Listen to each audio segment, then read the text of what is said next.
여러분, 고난 주간에 여러분은 어떤 생각들을 하세요? 예수님의 고난의 의미, 여러분 어떤 이미지들이 있으세요? 아직 교회를 처음 오신 분들은 뭔지 잘 모르실 수도 있고요. 이제 교회를 오래 다니신 분들은 예수님 고난하면 여기 있는 그대로 가시면류관, 머리에 써서 피 많이 나고 또 십자가에 못 박혀 죽임당한 사형 제도 중에 가장 고통스러운 제도 중에 하나가 십자가예요. 사람을 말려 죽입니다. 십자가에 못 박고 피를 흘리게 하고 또 그 뙤약볕과 그 여러 가지 밤에 그 날아다니는 그 사나운 그 새들에 의해서 쪼이고 뭐 이러면서 사람이 서서히 죽어가게 되는 게 이 십자가형이고요. 한 3일 정도 걸린다고 하더라고요. 그래서 예수님이 이제 빨리 안 돌아가시니까 일부러 예수님 빨리 죽게 하려고 옆에서 창으로 옆구리를 찔릴 정도로, 그래서 다리를 꺾었다는 얘기는 억지로 숨을 끊었다는 얘기거든요. 그래서 억지로 죽일 정도로 이제 이 십자가의 시간이 오래 가는데, 안식일 날에는 이 사람의 시체를 나무에 매달아 놓으면 안 되고 그 전에 해결을 해야 되니까 예수님은 십자가에 금요일 날 저녁에 달리시고 토요일 날 주일 새벽까지 달려서 계속 고통당하셨죠. 여러분, 우리는 이 고통을 우리의 죄를 위해서 당하신 거로 믿고 있습니다. 맞습니다. 여러분, 예수님이 고난당하신 이유는 큰 상징이 하나 있어요. 구약 성경에 하나님이 율법을 우리에게 만들어 주셨는데, 그 율법에 있어 가장 중요한 게 하나님을 만나는 방법이에요. 하나님을 그냥 만나면 죽임을 당하게 되어 있습니다. 왜냐하면 하나님은 거룩하신데 우리는 거룩하지 않기 때문에 우리가 갖고 있는 이중성과 어두움과 죄에 대한 심판을 받고 하나님께 나아가야 돼요. 제가 늘 말씀드리다시피 시험지 훔쳐서 전교 1등하게 만든 어머니와 아버지와 같은 분이 하나님 아니세요. 하나님은 마땅히 공정한 대가를 치르고 그 사람을 만나기를 원하시는데, 문제는 딜레마가 있는 거예요. 죄의 삭은 뭡니까? 죄의 삭은 사망이죠. 어제도 끔찍한 살인사건에 대한 뉴스가 떴는데, 그런 거 딱 보면 이런 죽일 놈들, 이런 마음이 딱 들죠. 어떻게 사람을 그렇게 계획적으로 납치해서 그렇게 사람을 살해하고 돈이 뭐길래, 그 그깟 돈이 뭐 3,500만 원 받기로 하고 했다고 하더라고요. 그깟 돈 그거 하나 가지고 사람을 그렇게 잔인하게 죽이다니, 정말 죽일 놈, 이런 마음이 들죠. 이게 하나님 우리를 보시는 시각이에요. 그깟 자기 명예가 뭐길래 거짓말을 하고, 그깟 자기 자존심이 뭐길래 다른 사람을 상하게 하고, 그깟 자기의 영광이 뭐길래 다른 사람을 억울하게 만드는, 하나님 눈으로 봤을 때는 용납할 수 없는, 하나님 입장에서는 해결해야만 하는 우리의 죄의 문제를 어떻게 해결하셨냐면요, 제가 이제 이 비유가 가장 적절한 것 같은데, 예전에 미국의 어떤 판사의 이야기랍니다. 길거리 노숙자가 배가 너무 고파서 빵을 훔쳤습니다. 그런데 재판에 회부가 됐죠. 뭐 여러 번 훔쳤겠죠. 그런데 이제 그 재판에서 재판을 이제 하는데 판사 재량으로는 무죄를 줄 수가 없어요. 너무 불쌍하긴 한데. 그런데 최소 형량이 예를 들면 1,000불, 100만 원 정도 되죠. 100만 원 벌금형이 최소 형량인 거죠. 그런데 고민이 되는 거예요. 100만 원 벌금을 내게 하면 돈이 없어서 빵을 훔쳤는데 100만 원이 있겠어요? 없죠. 그러면 이 사람은 100만 원이 없기 때문에 더 비참한 감옥에 들어가서 어려움을 겪어야 되는 거죠. 그런데 놀랍게도 이 판사는 판결을 합니다. 벌금형에 처한다. 땅땅땅 하니까 이제 그 노숙자가 우는 거죠. 아니, 돈이 없어서 빵을 훔쳤는데 나한테 벌금을 매기면 내가 무슨 수로 이 벌금을 감당하겠냐고 했더니 판사가 자리에서 일어나서 법복을 벗고, 그렇죠? 양복 입은 채로 내려와서 뭐 예수님 믿는 판사였겠죠. 형제요 라고 얘기하면서 자기 지갑에서 이제 체크, 그 수표 1,000,000불짜리 수표를 끊어서 줍니다. 자, 이 수표로 100불은 벌금을 내고 나머지 900불은 당신이 필요한 음식과 일시적으로 거할 처소를 찾으시면 내가 수소문을 해서 당신이 일할 수 있는 일자리를 내가 보증해서 세워줄 테니 그렇게 하십시오. 감동적이죠? 그럼 이 판사는 옳은 일을 했지만 옳은 일과 동시에 이 노숙자의 문제도 어떻게 했습니까? 해결해 줬죠. 그게 바로 십자가의 고난입니다. 여러분, 예수님은 우리의 마땅히 죽어야 될 우리의 죄에 대한 대가를 당신이 대신 지셨어요. 그리고 당신이 대신 값을 지불해 주시고, 그럼 나타나는 게 뭐예요? 감동이죠. 고마움이죠. 이 고마움으로 사람이 다시는 죄를 짓지 않도록 하는 길을 우리에게 보여주신 거예요. 이전에 예수님 오시기 전에는 너 그런 죄 지으면 지옥 가. 지옥 가기 무서우니까 죄 짓지 마 라고 사람을 가두어 놓은 것이 율법이었어요. 그리고 율법은 불교나 그 밖에 모든 종교가 쓰는 방법이에요. 왜냐하면 방법이 없으니까요. 인간의 죄를 대신 해결해야 되는데, 인간의 죄를 해결할 수 있는 방법은 자기 죄 때문에 죽으면 안 돼요. 그래서 죄인인 사람이 이 땅에 와서 고난을 받아도 자기 죄 때문에 고난받고 죽는 것이 인간의 죽음의 이유이기 때문에 꼭 필요한 게 뭐냐면, 죄가 없는 사람이 와서 자기가 감당하지 않아도 될 것을 굳이 감당해야만 되는 그 하나님의 그 원리, 법칙이 우리 안에서 작용된 거죠. 그래서 예수님은 죄가 없으십니다. 첫 번째, 동정녀 마리아의 몸에서 태어나 죄가 없고요.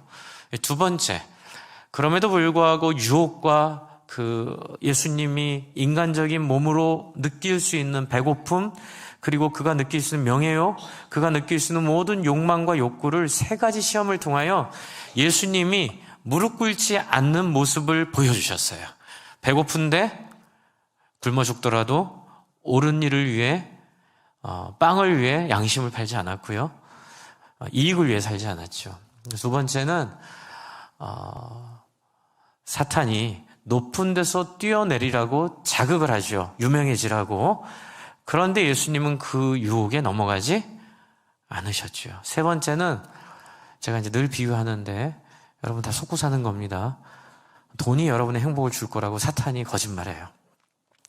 사탄이 내가 이 천하만국을 너에게 줄 수 있으니 나에게 절하면 내가 예수 너에게 이 천하만국의 모든 부경을 다 주겠다.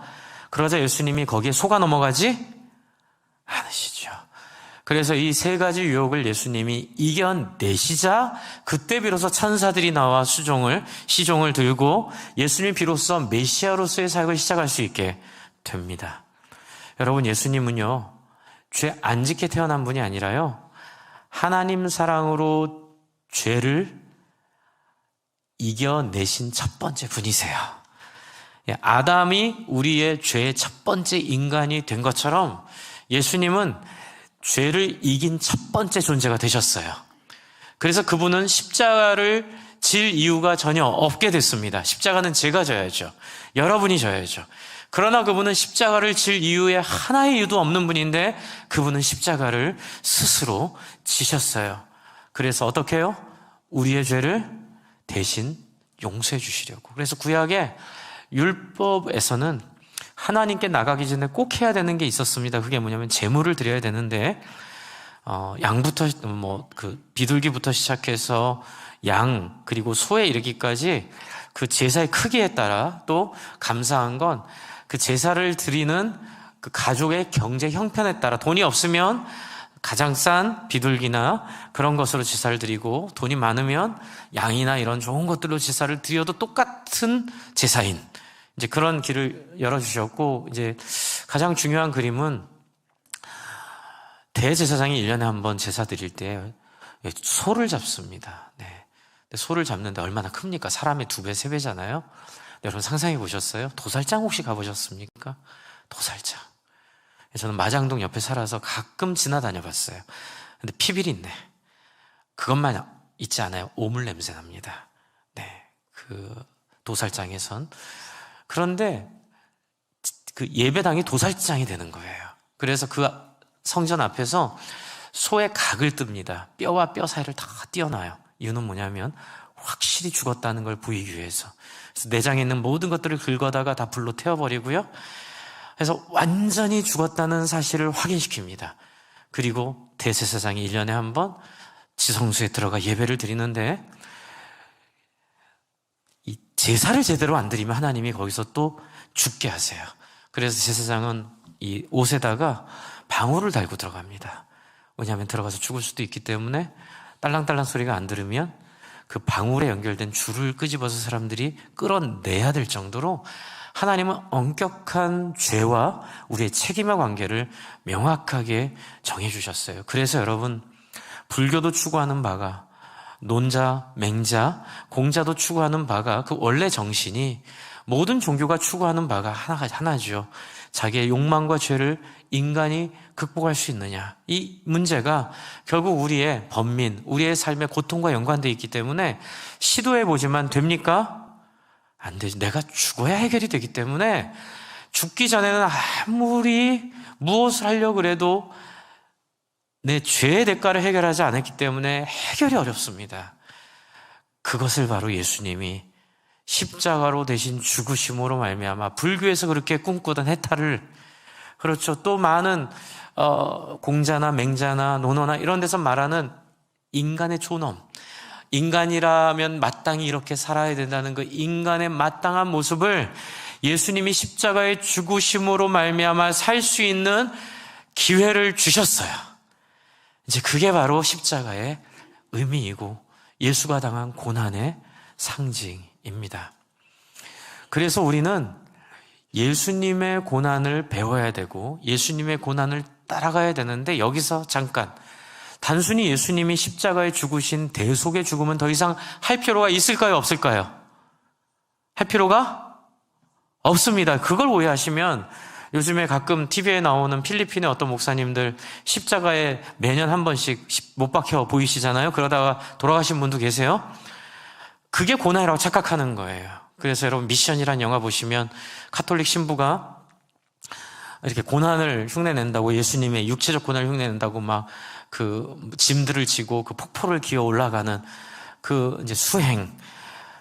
그런데 그게 성경에서는 예수님의 고난을 따르는 의미가 아니에요. 여러분, 죄 속함은 한 번으로 족합니다. 한번 따라해 주시죠. 죄 속함은 한 번으로 족하다. 그러므로 우리의 대속의 고난, 대속의 고통은 예수님의 십자가 죽음으로 족할 줄로 믿으시기 바랍니다. 그래서 여러분과 제가 배워야 될 고난은 그런 고난이 아니에요.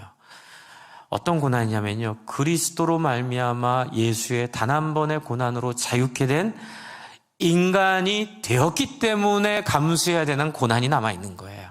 그것이 사도 바울이 말한 그리스도의 고난을 내 육체에 채운다라는 표현이죠. 그래서 이걸 이해하지 못하면 중세 때 잘못된 그런 수행 방법, 또 면죄부도 거기서 나왔습니다. 면죄부의 이야기도 결국 이 고난을 잘못 이해해서 나오게 된 일이죠. 그래서 고난을 이렇게 40일을 금식하거나 예수님을 따라서 무건 수행을 한다든지 이렇게 차가운 데서 잠을 안 자고, 그거 다 예수님 되게 아파하실, 야, 내가 저러려고 내가 고난 당한 게 아닌데 쓸데없는 고생들을 하고 있는지. 예수님의 고난은 그걸로 끝났어요. 그러니 여러분, 그렇게 안 하셔도 됩니다. 그래서 제가 이번 주에 굳이 40일 특별 새벽기도를 안 하는 이유예요. 제가 매년 고난주간 40일 특별기도를 했는데 올해는 안 해야겠다 생각한 게, 이런 내용을 좀 여러분께 알려드리고 싶었어요. 꼭 고난이 그게 아니다라는 거예요. 그러나 여러분, 금요일 날은 성금요 예배입니다. 그날은 다 나오시기 바랍니다. 왜 나와야 되는지 지금 제가 설명드릴 거예요. 그러면 예수님의 고난은 뭘까요? 오늘 본문을 보시면 예수님의 진짜 고난이 나와 있어요. 여러분, 예수님이 제자들과 함께 겟세마네라 하는 곳에 같이 갑니다. 여러분들, 이게 예수님의 고난의 모습 중에 하나예요. 목사님, 제자들이랑 겟세마네 간 게 왜 고난이에요? 근데 이 녀석들이 어떤 인간들인지를 알면 예수님의 고난이라는 걸 알게 돼요. 여러분, 예수님은요, 사람 때는 많이 고생하십니다. 그런데 유대인이나 예수님을 죽이려는 사람 때문에 한 고생보다 더 어려운 고생을 누구 때문에 하냐면요, 제자들 때문에 해요. 적은 내 옆에 있어요. 원수는 가족이에요. 그러니까는 여러분, 차라리 멀리 보는 사람들은 자잘한 상처 안 주죠. 가까이 있는 사람들이 자잘한 상처 참 많습니다. 여러분, 그리고 제자들은요, 예수님이요, 가능성 있는 사람들 뽑지 않으셨어요. 단지 순수한 사람을 뽑으셨는데, 문제는 순수하다고 해서 그 안에 있는 어두움이 없진 않아요. 때로는 순수한 사람이 더 힘들 때가 있어요. 왜요? 돌려 말하는 법이 없습니다. 그냥 직설적으로 얘기해 버립니다. 제자들이 그랬어요. 여러분, 예수님이 제자들을 뽑을 때 순수하기만 하면 돼요. 그런데 예수님이 감당해야 될 몫이 너무 많은 거예요. 제자들이 말로 예수님을 엄청 힘들게 합니다. 심지어는 예수님이 하는 얘기가 무슨 얘기인 줄 알아 못 들어요. 그리고 예수님께 나온 목적도 예수님의 뜻과는 달라요. 예수님은 하나님의 나라가 이 땅에 임하게 하기 위해 사역하셨고 기적을 베푸셨는데 제자들은 그 기적을 보고 뭘 꿈꿔요? 이야, 예수가 메시아인데 나한테도 기회가 왔어. 로마를 점령하고, 지금 그 이스라엘 땅은 우리나라와 비슷한데 위쪽에는 시리아 쪽, 그러니까 위쪽에는 페르시아, 옛날에는 아시리아, 바벨론, 그 엄청나게 강한 나라가 있었고요. 밑에는 애굽. 우리로 치면 위에는 러시아, 중국이 있고 아래는 미국과 일본이 있는 똑같은 얘기예요. 어마어마하게 강한 나라가 위아래에 있는데 길이 어디냐면요, 이스라엘이에요. 이스라엘을 통해서만 다닐 수 있어요. 지형이. 이쪽은 사막이고요. 위에서 아래를 쳐들어가려면 이스라엘을 따라서 내려와서 애굽을 쳐야 되고요. 애굽이 위로 올라가려면 이스라엘을 집어삼키고 올라가야 돼요. 그러니 얼마나 시달렸겠어요. 그러니까 예수님이 딱 왔더니 제자들은 드디어 위아래를 다 정복할 우리의 메시아가 왔구나. 그렇죠? 그래서 뭘 기대하냐면, 야, 예수 옆에 있으면 나중에 권력자가 될 거야. 예수님 옆에 있으면 나중에 총리가 될 거야. 예수님 옆에 있으면 나중에 부자가 될 거야. 예수님 옆에 있으면 불행 끝 행복 시작. 이런 기대로 제자들이 다 모여 있어요. 그래서 예수님이 어린아이를 소중히 여기고 한 소자가 귀하다는 말씀을 하는데도 불구하고 제자들은 뒤에서 뭐 하죠? 순위 다툼을 하는 거예요. 순위 다툼. 내가 첫 번째 제자다. 서열 다툼이죠. 내 이름이 맨 앞에 가야 돼. 너 몇 살이야? 뭐 이렇게 하면서, 그래, 내가 나이는 어리지만 너 언제 예수님이랑 처음 만났어? 내가 일주일 빨라. 뭐 이런 거 있잖아요. 유치한 싸움들. 그렇죠? 네. 그런 싸움들을 하는 꼬라지를 예수님 보면서 저 같았으면요, 접었어. 이런 사람들 데리고 내가 어떻게 뭘 하겠어요. 그리고 제자들의 관심은 예수님의 평안에 있지 않았어요. 자기들의 욕망과 이해관계를 채우는데 예수님이 도움이 된다고 생각을 했어요. 이런 제자들을 하나씩 설득해 가면서 예수님께서 가르쳐주고 예수님께서 섬겨주시고 사랑해주시고 지금까지 온 거예요. 여러분, 제가 금요일날 설교 드렸는데 26장 17절 한번 보세요. 같이 한번 읽어볼게요. 26장 17절.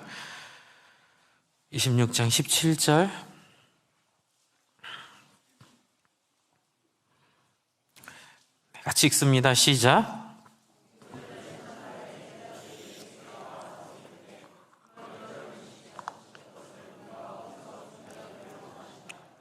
제자들이 지금 예수님한테 같이 밥 먹재요. 근데 예수님은 내일 이제 십자가에 달리러 가셔야 되는 거 아세요? 분위기가 그래요.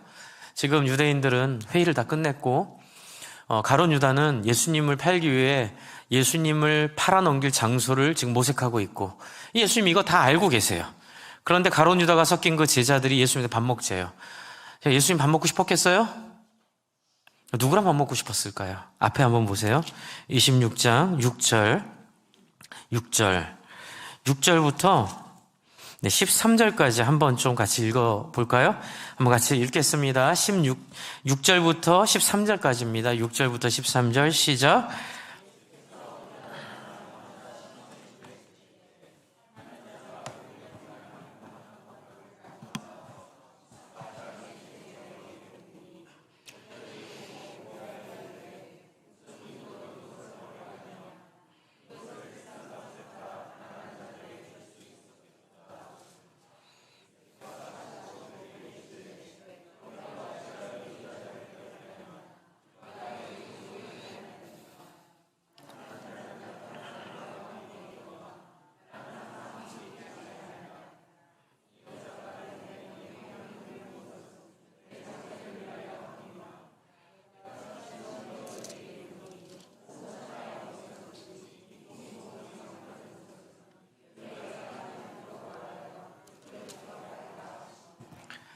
여러분, 이런 경험 많으시죠?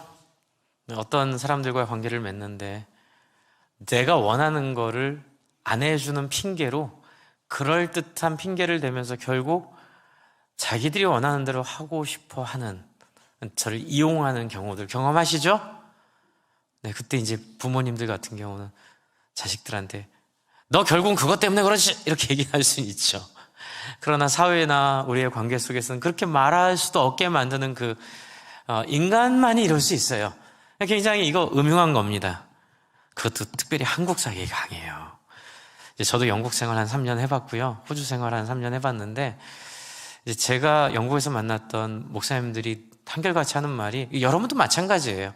여러분도 영국이나 뭐 이제 이렇게 지내다가 문화가 다르거든요. 제일 힘든 것 중에 하나가요, 의중이 무엇입니까? 라고 물어보는 거래요.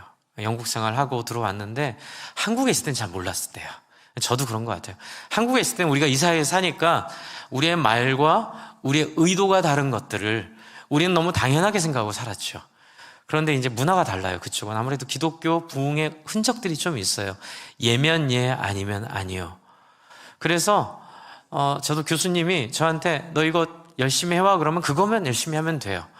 이거 아닌 것 같아 그러면 그게 다예요. 그런데 이제 그런 것들을 경험하고 한국 들어 생활해 보니까 의중들이 있더라고요.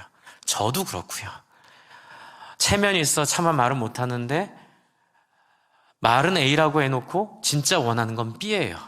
그리고 A라고 말하는 뒤에 B라는 의중을 살짝 섞어서 얘기해요.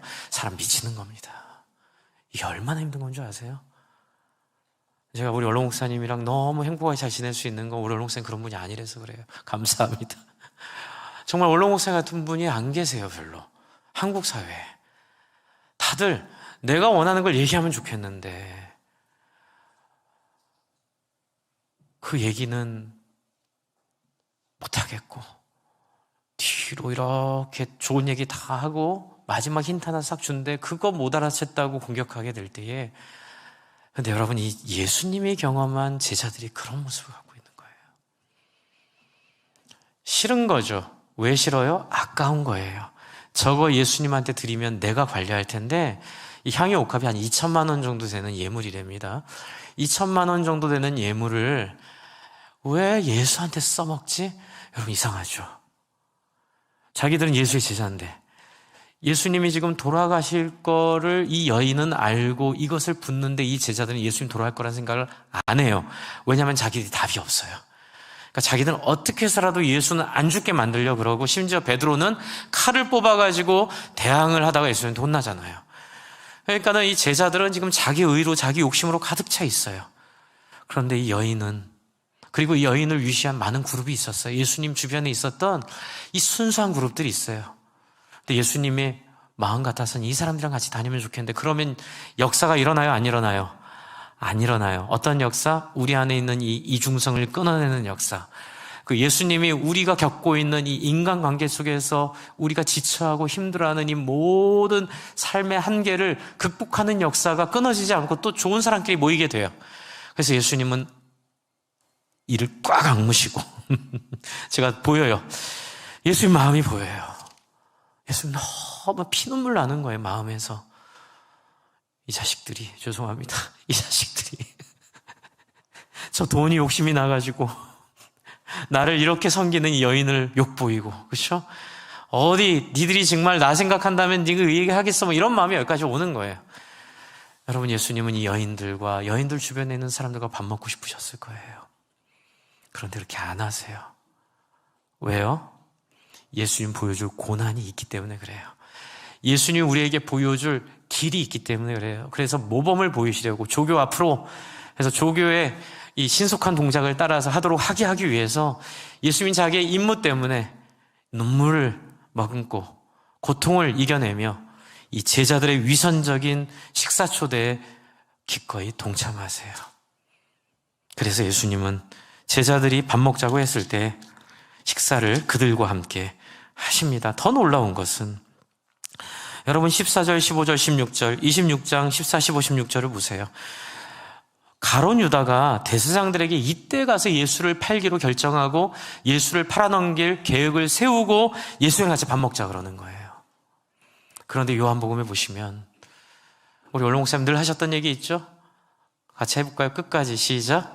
끝까지 사랑합니다. 네, 다시 한번 할까요? 끝까지 사랑합니다. 성경에 써 있어요. 예수는 제자들을 사랑하되 그들을 끝까지 사랑하였느니라. 여러분, 이 세상을 구원하는 힘이 어디 있어요? 속이는 줄 알면서도 속아주고, 배신하는 줄 알면서도 배신당해주면서 끝까지 복수하지 않고 그 사람을 품어내는 것. 제가 지금 말하면서 이를 악물고 말하죠? 여러분, 이게 십자가에 살 찢기는 거에 1000배 어려운 일이에요. 차라리 그냥 십자가에 못 박히는 게 나을 수 있어요. 그러나 그건 예수님의 한 번의 대속으로 끝났어요. 우리 보러 그거 하라는 거 아니에요. 예수님 우리한테 원하시는 건 뭐냐면 그의 몸에 남은 고난을 우리로 채우게 하시는 딱 하나의 방향은 여러분도 여러분을 속이고 여러분을 이용하는 사람들을 참아주고 그들을 포기하지 않고 끝까지 사랑해 주도록 하기 위함임을 믿으시기 바랍니다. 예수님 그거 보여주려고 지금 먼저 모범을 보이시는 거예요. 목사님, 저는 제가 좋아하는 사람들이 있고요. 제가 힘들어하는 사람들은 좋아하는 사람들만 있을래요. 그럼 지옥 가요. 여러분, 천국 가서 좋아하는 사람끼리 모여있으면 그게 천국이에요, 지옥이에요? 그게 지옥이에요. 끼리끼리 모이고 자기들끼리 편 나누고 파당 짓고 사람들을 구별해가지고 더 탁월한 사람, 좋은 사람, 그러면 거기에 소외된 사람들, 그게 지옥이에요. 여러분, 천국은 바로 구별하지 않고 서로가 서로를 잘 대해주는 곳임을 믿으시기 바랍니다. 나도 어떤 사람이냐에 따라 내가 가진 것들로 평가받지 않고 내가 인간이라는 하나님의 형상 이유 하나만으로 인간 대접받는 곳이 천국입니다. 거기엔 자유가 있죠. 거기에는 자발성이 있죠. 거기에는 행복이 있죠. 거기에는 인간의 영광이 있어요. 그것 때문에 예수님이 이것을 참아내는 거예요. 그래서 요한복음에 보면 발 씻겨줘요, 세족식. 근데 거기에는 베드로도 있지만 가룟 유다도 있어요. 가룟 유다의 발을 씻겨주시는 예수의 마음은 어땠을까? 그의 속은 어땠을까? 그런데도 예수님은 끝까지 사랑하세요. 심지어는 오늘 말씀에도 있지만 예수님이 가룟 유다에게 경고까지 하세요. 이 그릇에 손을 같이 넣는 자가 나를 팔자니라. 이게 뭐냐면 나 너 다 알고 있어, 유다야. 그런데도 내가 너를 끝까지 사랑하려고 하는데 어떠니? 너는 네 마음은 어떠니? 여러분, 이런 데 속지 마세요. 목사님, 가룟 유다는 어차피 예수님을 팔 사명을 띠고 그런 게 어디 있어요? 하나님 그런 분 아니세요. 하나님은 가룟 유다도 망하지 않기를 원하시는 줄을 믿으시기 바랍니다. 하나님은 가룟 유다도 회개하길 원하셨고 예수님은 가룟 유다 돌이키길 원하셨어요. 그럼 목사님, 누가 예수님 팔아먹는데요? 걱정하지 마세요. 한 트럭 있어요. 그런 인생은 한 트럭 있어요. 가룟 유다가 회개했으면 다른 사람이 팔아먹었을 거예요. 그러면 그 사람이 성경에 예언된 그 사람이겠죠. 주 안에 사랑하는 성도 여러분, 태어날 때부터 정해진 거 없어요. 딱 하나 정해진 거 있어요. 뭐예요? 하나님의 존귀한 인간으로 선택받은 존재는 정해졌음을 믿으시기 바랍니다. 이제 그 존재가 되기 위해 예수님이 우리를 섬기는 본을 보여주려고 예수님이 이를 악물고 지금 이 사람들을 받아내는 거예요. 그리고 가룟 유다는 나가버립니다. 그리고 이제 예수님은 남은 제자들에게 성찬식을 베푸세요. 이것은 너희를 위하여 흘리는 나의 피고 내 떡이다. 당연하죠. 내가 니들 참아주느라고 내 속이 아니다. 내 마음이 내 마음이 아니다. 그런데도 난 너희를 포기하지 않고 너희를 사랑하노라. 그리고 32절을 같이 한번 읽어봅시다. 32절, 26장 32절이에요. 같이 읽을게요. 시작. 그러나 내가 살아난 후에 너희보다 먼저 갈릴리로 가리라. 너무 이 말씀이 짠한 거예요. 난 너희를 포기하지 않아. 그리고 너희가 나를 배신하고 너희가 나를 버릴 게 분명하지만 그러나 나는 끝까지 너희를 사랑할 거고 내가 배신한 너희를 쫓아 갈릴리까지 갈 거야. 이 말이 그때 뭔지 몰랐죠. 그런데 요한복음 마지막에 보시면 베드로한테 베드로야, 물고기가 잡히니? 베드로 몰라보죠. 예수님 왜 사람이 또 물고기 잡히냐 물어서 안 잡혀요 얘기했는데 그러면 그물을 반대편으로 던져봐. 던졌더니 무슨 유조선이에요? 이쪽엔 안 잡히고 이쪽엔 잡히게? 요만한 배예요, 요만한 배. 이쪽엔 던졌는데 안 잡혔는데 이쪽엔 던졌는데 153마리가 잡히는 거예요. 그때 무슨 생각이 나죠? 3년 전에 만났던 그 예수의 만남이 그대로 재현되는 거예요. 얘들아, 물고기가 있니? 없어요. 밤새도록 고기를 잡았는데 못 잡았어요. 그러면 깊은 데에 가서 그물을 던져봐. 상식과 다른 얘기 하시는. 그런데 그물이 잡혀서 예수님 만났거든요. 그리고 무트로 나왔는데 예수님도 유머러스 하시죠? 거기에 몰라요? 숯불을 놔요. 왜 숯불이 있어요? 베드로가 예수님을 어디 앞에서 3번 배신해요? 숯불 앞에서 예수님을 말로 저주해요. 내가 그런 인간이랑 같이 다녔으면 사람도 아니야 막 이러고 하면서 예수님이 10m 앞에 있었거든요. 예수님 다 들으신 거예요. 그 숯불을 가져다가 놓고 저 같았으면 숯불로 때렸을 거예요. 너희 너무 시간 때 맞고 시작하자. 예수님과 안 그러시죠. 생선을 먹으라. 사람 미칠 지경이에요. 생선을 먹으라. 베드로는 영문도 모르고, 이건 또 여기 성찬식을 상징하죠. 생선을 먹어요. 예수님이 한마디 띄세요. 너 왜 그랬니? 이러면 좋겠는데 예수님 뭐라 하시죠? 요한 아들 시몬아, 네가 나를 사랑하느냐? 네가 나를 사랑하느냐? 몇 번 부인해요? 3번 부인은 몇 번 물어봐요? 이게 행복의 삶이에요. 여러분 인생에 있었던 아픔과 눈물의 기억들을 하나님의 말씀으로 여러분을 그대로 복구하게 하시는, 그대로 여러분의 상처를 영광의 자리로 만들어주시는 하나님의 섬김이 예수의 고난의 이유예요. 그래서 예수님은 섬겨주세요. 그리고 오늘 말씀 제자들 데리고 기도하러 가세요. 기도 같지 않게 뻔한데도 여러분 우리에게 이거 알려주고 싶어 하시는 거예요. 예수님이 원하는 신앙은, 예수님이 원하는 삶은 뭐예요? 헌금 열심히 하고 교회 열심히 봉사하고 열심히, 그것도 맞겠지만 그것 이전에 더 중요한 게 있는 거예요. 함께 따라해서 마음을 알아주고 함께하며 같이 기도하는 것. 지금 예수님은 그걸 원하시는 거예요.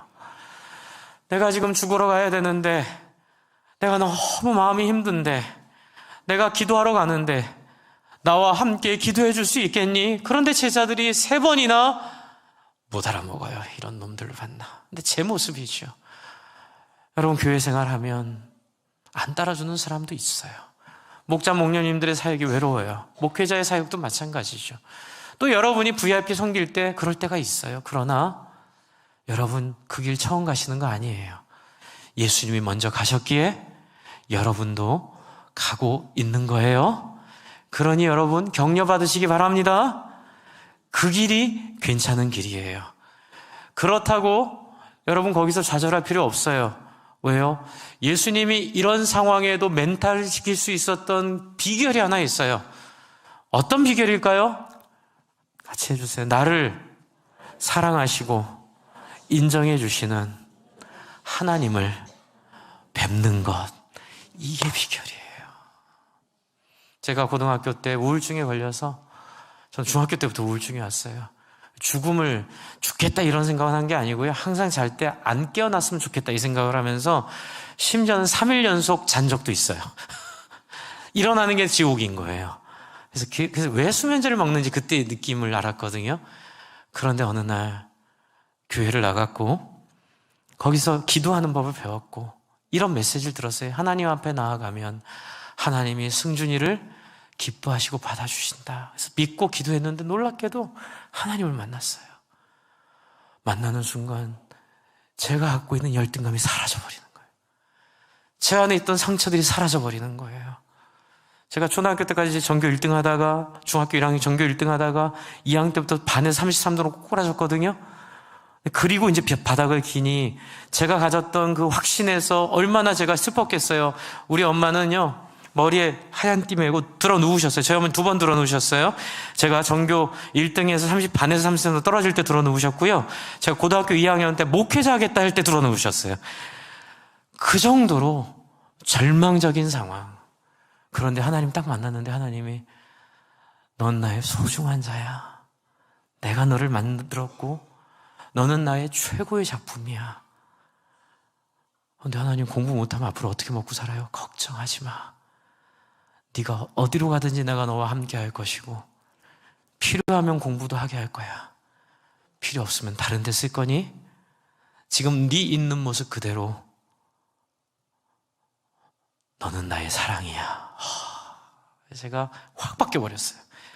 가지고 막 맨날 우울하게 막 있던 애가 제가 내 진정 사모하는 친구가 되신, 아침에 일어나서 학교 갈 때 그 노래를 부르면서 38번 타고 버스 타고 고등학교 내려서 또 그 노래 부르면서 갔더니 애들이 저보러 88장의 사나이, 찬송가 88장이었거든요. 내 진정 사모하는 친구가 되시는 구주 예수님은 아름다워라. 산 밑에 백합하여 얼마나 좋은지요. 친구들이 뭐라고 해도 하나도 열등감이 안 생겼어요. 이제 그때부터 공부했어요. 근데 그때 공부한다고 회복되나요? 겨우겨우 중위권 대학 갈 정도의 점수가 나왔는데 그 점수도 제가 신학교 간다고 전기를 안 보다가 저희 선생님이 얘기해요. 대광고등학교가 만들어진 이래 전기 시험 안 보고 후기 시험 본 놈이 네가 처음이야. 나와! 그래가지고요. 제가 전기 원서 안 쓰는 대가로 15대 반은 애들 앞에서 이만한 마대자루 맞았어요. 그런데도 전 너무 기뻤어요. 저 신학교 갈 건데 전기 시험 보고 뭐 떨어져서 간다는 얘기 싫어요. 그리고 저 전기 되더라도 안 갈 건데 왜 그걸 왜 봐요? 그렇게 해서 같은 기쁨이 넘치고 막 제가 막 독서왕 했어요. 그때 선생님이 야, 독서왕은 좋은데 고3 때 독서왕은 좀 아니지 않니? 저한테 네, 그렇게 얘기할 정도로 너무 자유롭고 행복한 시간들을 보냈어요. 그리고 대학을 갔는데도 열등감이 하나 없는 거예요. 주 안에 사랑하는 성도 여러분, 다른 사람이 뭐라 하던 간에, 세상이 뭐라 하고 말하던 간에 여러분 이 하나님 얼굴을 만나시기 바랍니다. 그게 예수님의 겟세마네 기도로 제자들을 끌고 가신 이유예요. 그리고 제자들이 이때는 모르고, 이때는 제대 마음을 같이 안 해줘서 예수님 슬펐겠지만 나중에 예수님 부활하신 이후에 제자들은 이 기억했으니 여기 쓰여있죠. 얼마나 강렬하면 여기도 쓰여있고 다른 성경에도 쓰여있겠어요. 그러니까 제자들은 이거 잊지 못하는 거예요. 그래서 제자들도 뭐예요? 그 예수님이 만난 하나님 만나러 가는 거예요. 그러니까 그 다음부터는 자유로운 삶이 생기는 거예요. 사도 바울이 죽음을 두려워하지 않는 거예요. 손해를 두려워하지 않는 거예요. 세상적인 계산에 맞춰 살지 않는 거예요. 어디를 가나 당당하고 떳떳하게 영원을 사는 인생으로 행복한 삶을 제자들이 살았어요. 여러분, 제자들이 변화된 과정에는 이게 있어요. 아, 이런 나를 예수님이 참아줬구나. 고맙다. 이런 나 같은 존재를 예수님이 그래도 품어줬구나. 감사하다. 여러분, 그래서 제자들을 품으신 거예요. 그리고 품으심을 통하여 제자들이 변화된 다음에 제자들도 또 다른 사람들의 배신과 모욕과 힘들게 하는 그 모든 사람들을 따라주세요. 사람을 포기하지 않고 받아내는 그 하나님의 소원의 도구로 쓰시려고 예수님 우리에게 고난을 보여주신 거예요. 그래서 교회예요. 혼자 신앙생활하면 천국을 경험할 수가 없어요. 혼자 신앙생활하다 천국 가면 처음에 굉장히 적응하는데 애를 먹을 가능성이 커요. 혼자 살다가 같이 살아야 되니까. 그래서 여러분, 이 땅에서 교회 안에서 힘들고 어려운 사람이 있다 하더라도 잘 봐주세요.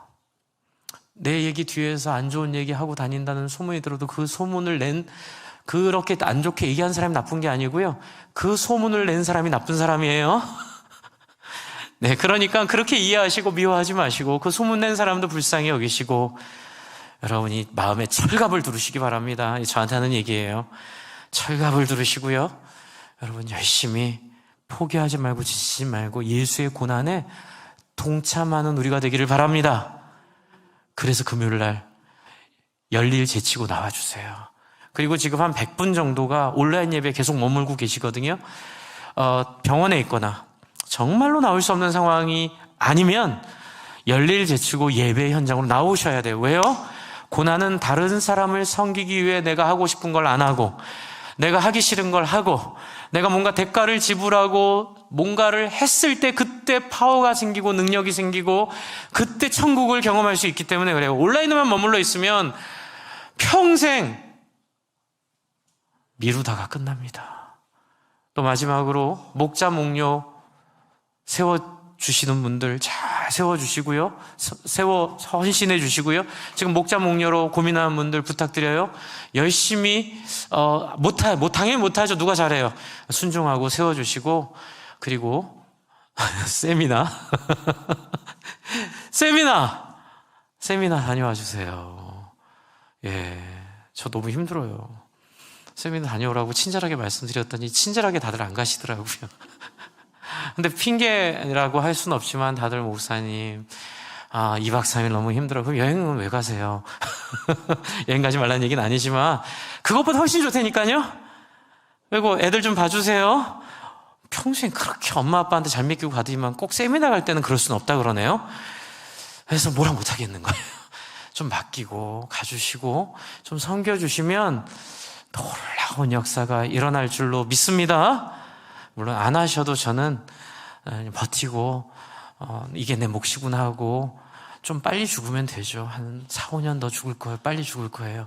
뭐 그러면 되는 거죠. 별거 괜찮아요. 네, 그런데 기왕이면 여러분 좀 순종하시고 따라주시면 기왕에 사는 인생인데 제대로 된 교회 한번 맛보고 죽어야 되지 않겠습니까? 맨날 그냥 이게 교회인가 저게 교회인가 뭐 이런 거 하지 마시고 정말 주님의 은혜 가운데 우리가 함께 맛보는 순종의 역사 여러분 가운데 있기를 주님의 이름으로 부탁드립니다. 같이 오래 삽시다. 같이 우리 함께 기도할게요. 오늘 이 시간 30초 정도 여러분 안에 있는 고난들을 한번 돌아보세요. 많이 힘드셨죠? 그래요. 사람이 그런 거예요. 그런데 여러분도 딴 사람 힘들게 한 거 아시죠? 서로 주고받는 겁니다. 너무 억울해하지 말고요. 자, 여러분 지금 가장 힘든 기억이나 상처나 사람을 떠올리시고 30초 정도 그 이야기를 여러분 안에 정리해 보세요. 그리고 30초 후에 함께 소리 내서 기도할 겁니다. 같이 잠깐 묵상하겠습니다.